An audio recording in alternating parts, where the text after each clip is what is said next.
Alright guys, so here we have a quote from Gerald where he first interacts with Inspector Gould when Gould arrives at the house. He suggests that nobody in this house could have possibly committed a crime. After all, we're respectable citizens and not criminals.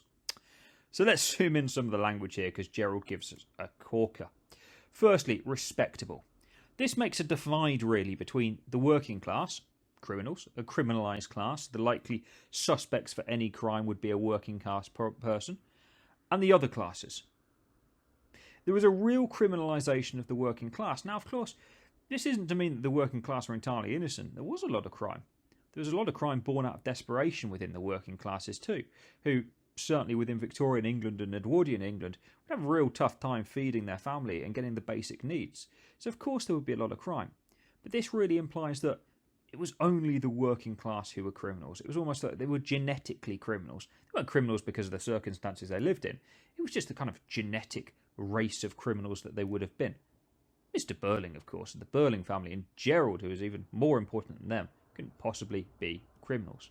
So he literally says, and not criminals.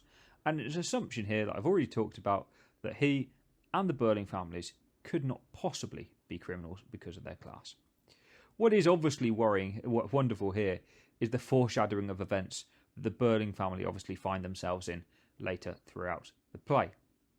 Not so much criminal behaviour for most of them, with the exception of Eric, but some deeply immoral behaviour. Some link quotes there for you on the left-hand side, and then also some interesting context there about the criminalisation of the working class.